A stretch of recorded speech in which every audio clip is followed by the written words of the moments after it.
Welcome, everyone. Today, we're getting into something pretty fascinating. We're talking about making your own cannabis lotion at home, making it stable, making it effective, and it's all sparked by this really, really insightful blog post we came across. Yeah, it really is. And it kind of highlights why making your own stuff matters, doesn't it? You get like total control over the purity, what ingredients go in, and you can really tweak it for exactly what your skin needs. Exactly. And this info, it comes from a really detailed piece over on 420formulator.com.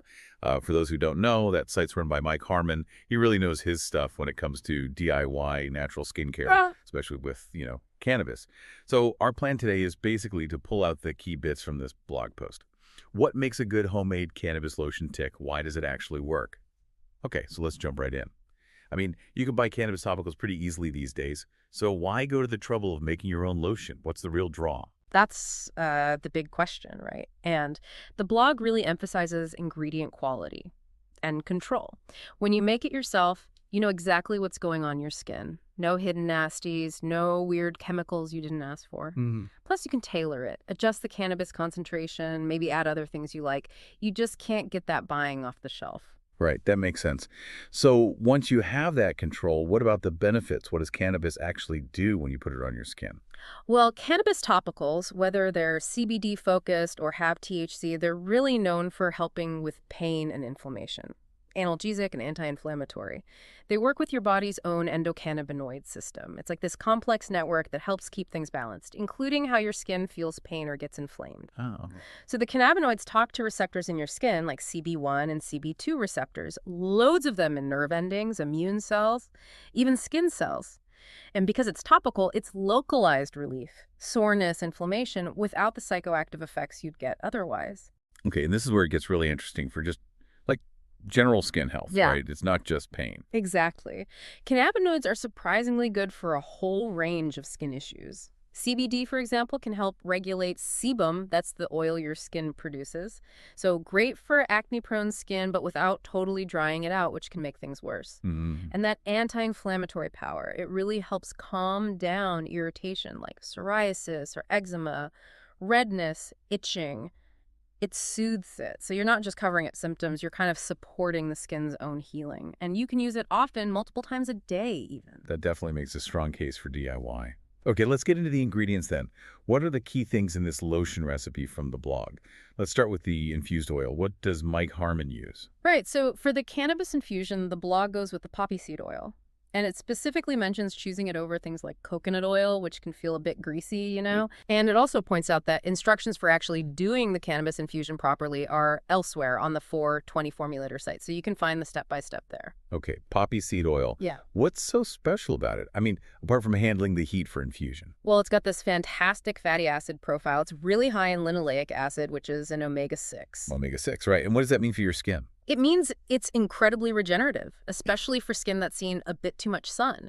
It helps dehydrated skin become more hydrated, more flexible. It calms irritation, makes skin look more radiant, can even help with pigmentation from sun damage. Wow. Plus, it boosts elasticity, so skin feels softer, smoother.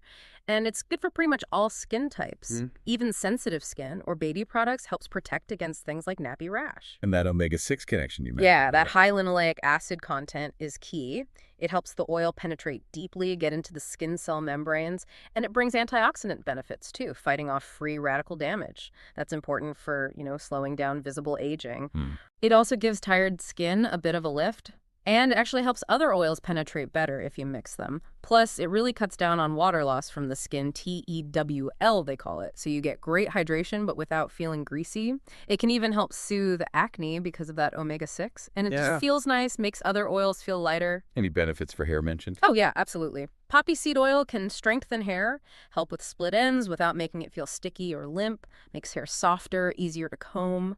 Nourishes the scalp too, so it's good for anti-dandruff stuff. That is quite the multitasker. Okay, let's move on. Shea butter is next, right? What does that bring to the party? Shea butter. Yeah, it's a classic for a reason. It's an excellent emollient. Fantastic for conditioning the skin, giving it moisture, and helping restore elasticity.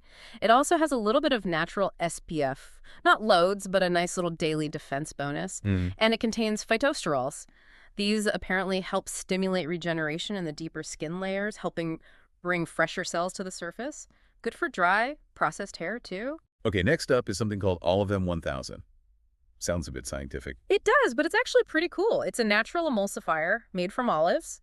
And what's really interesting is the structure it creates in the lotion. It forms this liquid crystal lamellar structure, Okay. which basically mimics the lipid structure of your skin's outer layer, the stratum corneum. So it doesn't just hold the oil and water together. It actually helps the lotion sink in really easily. It's like an emulsifier and a smart moisturizer rolled into one. Clever.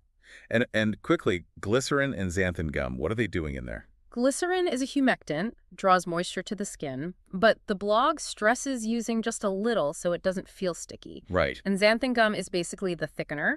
It helps keep everything stable and gives it that nice lotiony feel without needing things like aloe gel, which can be drying, or beeswax, which can feel heavy. Gotcha. Now, niacinamide powder, the blog flags this as pretty important. Why vitamin B3? Yeah, niacinamide, cosmetic-grade vitamin B3 is a real powerhouse ingredient. It does a lot. Yeah. It helps improve how aging skin looks by boosting collagen, which reduces fine lines. Yeah. It's also a strong anti-inflammatory. So it works really well with cannabis for calming acne or irritation. Synergy. Exactly. Plus, it helps rebalance uneven skin tone, makes pores look smaller, gives a nice matte finish. It's great for rosacea, age spots. Yeah. Just makes skin more resilient overall. Impressive stuff.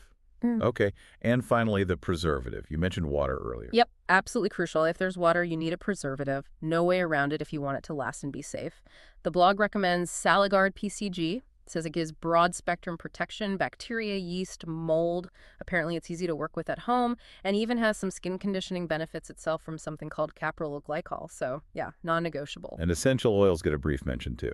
Just briefly. It suggests lavender calming, anti-inflammatory, smells nice, and spearmint more uplifting, anti-inflammatory too, antioxidant.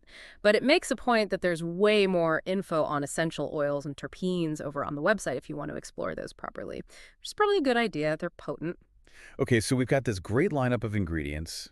How does the blog say to actually put it all together? What's the process? It breaks it down into stages, which makes sense for making an emulsion. You have stage 1, that's your oils, like the infused poppy seed oil and shea butter. And stage 2, which is your water phase, with the glycerin and xanthan gum probably mixed in. You heat both of these up separately in different pots until they're both over 75 degrees Celsius. Gotta be hot enough. Right, heat is key. Then you pour the hot oil phase, stage 1, into the hot water phase, stage 2, and you start mixing. Mixing how? Just stirring. Oh, And what about those heat-sensitive things like niacinamide? Good point. You use an immersion blender, like a stick blender. Short bursts, moving it around to get everything properly emulsified. Then you let it cool down, stirring it now and then as it cools. Once the temperature drops below 40 degrees Celsius, that's important, don't want to degrade the good stuff, then you add stage 3.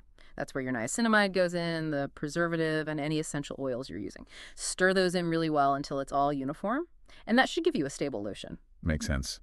And any practical tips, like hygiene stuff? Oh yeah, big emphasis on hygiene. Use clean, sanitized tools. Sterilize your jars and spatulas. Keep your fingers out of the mix. That's a big one for avoiding contamination. Gloves are probably a good idea. Accurate measuring too. Good advice. What about shelf life? How long does this homemade lotion last? If you store it right room temp, out of sunlight, it should be good for about 12 to 18 months on average. Definitely label it with the date you made it, though, so you know. And it also strongly recommends doing a patch test first. Just on a small bit of skin, make sure you don't react, especially if it's a new recipe for you. And don't put it on broken skin. Okay, so wrapping this up, what's the big takeaway for someone listening? Making your own cannabis lotion seems like a really personalized, effective way to go. Totally. There's a real satisfaction in making something yourself, tailored just for you. And you learn so much in the process about the ingredients, how they work together. It kind of empowers you, I think.